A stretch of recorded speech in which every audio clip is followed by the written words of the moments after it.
Hi, welcome to Reddit Tea Time. My nephews both graduated from high school this morning and I wanted to sit up front, so I camped out a bit in front of the entrance. I brought my folding camping chair and my headphones to listen to my show. About 40 minutes before the school would let us inside, a pregnant woman got next to me since somebody let her in line, I assume her partner. She asked me within 5 minutes, politely admittedly, if she could have my chair as she was going to have trouble standing the whole time. I said no, sorry, I needed more, bad feet and knees, and went back to my things. She asked me again within 2 minutes and the answer was the same. She, however, got a little mad at me and said that she was going to be struggling the whole time and asked her partner to tell me. He asked me himself politely, and again I responded that sorry, but I needed more, and suggested that she could wait in their car or just sit on the ground. At this point, the husband directly called me a bonehead but left me alone. Am I the bonehead? Now for some comments. Not the bonehead. You refused to give up the chair you brought because you need it due to your own health conditions. I do feel for the woman, but she and her partner should have brought their own chairs and not assumed they were entitled to yours. Not the bonehead. If you're pregnant and going to wait for over half an hour, come prepared and don't expect strangers with possible problems of their own to give up their seat. Not the bonehead. You brought your own chair and relaxed in it. If the pregnant woman was so miserable standing, she or her partner could have brought their own chair. I'm so tired of pregnant women thinking people are boneheads because they don't give them what they want. Need a chair? Bring a chair, not the bonehead. Not the bonehead. Did she forget she was pregnant while planning to go to the graduation? Did her partner? Her lack of planning is not your emergency. My wife decided earlier this year she wanted to get a master's degree in business. She's been working full-time and attending school full-time on nights and weekends. She's taking summer classes so she can graduate sooner. One evening when I wasn't home from work, my sister, a single mother who lives with my parents, came by unannounced and just dropped off her kids, 6-month-old and 3-year-old, because she had something to do. My wife was flustered because she was trying to get a mini paper done, and my sister said, "F you, here are my kids," and left. I left work early and took the kids back to my parents and found out my sister had a random meetup with her best friend because her friend got dumped. She thought this was important enough to disrupt my wife. We argued over how irresponsible my sister is, and I told her, nothing you ever do in your life will be as important as my wife's school or career. My sister started crying about how I was being so unfair to her. It's hard for her as a single mother at her age. I told her, you made that mistake twice and thought everyone would help you. I'm not, and my wife's not. Raise your own kids. This made my sister cry harder, and my mom kicked me out of the house for disrespecting my sister and her children. This whole thing could have been avoided if my sister didn't act entitled to think she could drop off her kids in the first place. Now for some comments. Not the bonehead. Your sister showing up unannounced and telling your wife to F off is grounds for estrangement. At the minimum, your sister owes an apology to you and your wife. Your mom needs to butt out. Not the bonehead. Her lack of responsibility isn't your emergency. The sheer lack of respect she showed your wife is outrageous, and if your mom thinks you were out of line, let her babysit your sister's kids last minute. Your wife had commitments, and even if she didn't, neither of you is ever obligated to take the kids on zero notice and without even a polite ask. Not the bonehead, but your sister is. She pulls the pity party about being a single mother. Yes, it sucks and is harder, but she made her life decisions and isn't entitled to just dump her kids on whomever whenever she feels like it. Your wife and family are your priority. Your sister isn't. Why didn't your sister just leave the kids with your parents? At the house where she's living. Everyone saying everyone sucks here is deluded.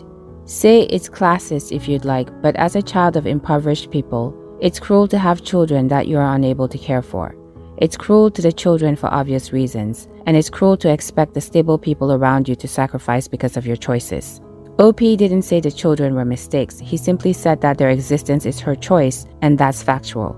If she felt like that was implied, it's probably because of her own thoughts towards the children she pawns off on everyone else.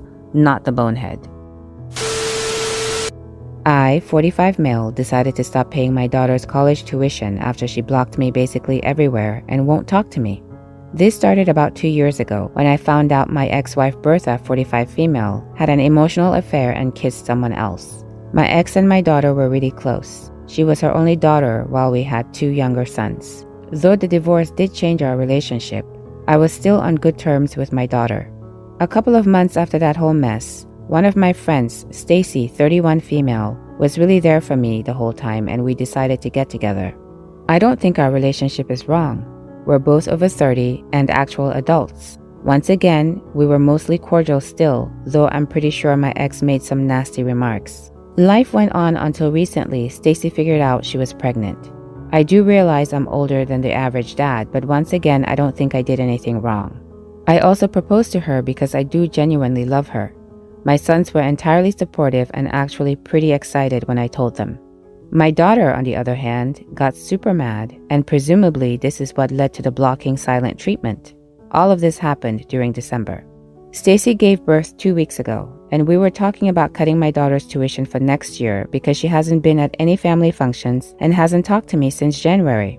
She figured it out through her college portal and got really mad once again. She told me about how I was marrying a person so much younger than me and so forth.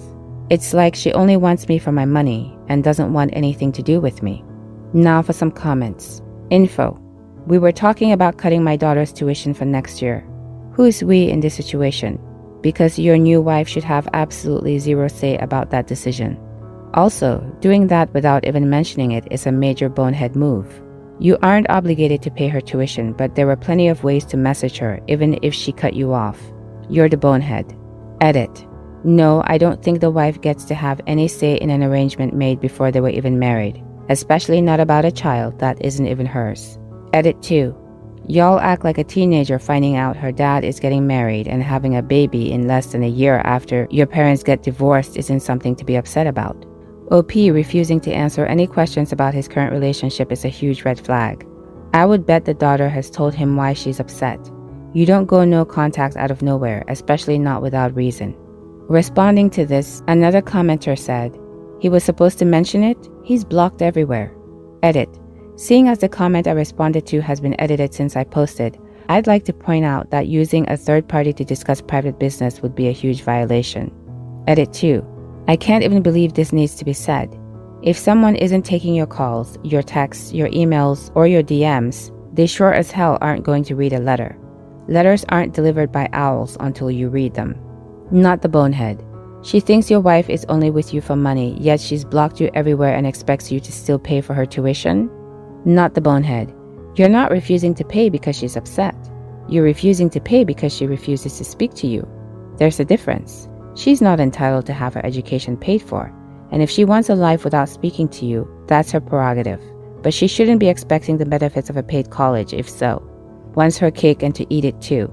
Honestly, the only thing I feel compelled to point out is if you go this route, you're nuking any possibility of a relationship in the future.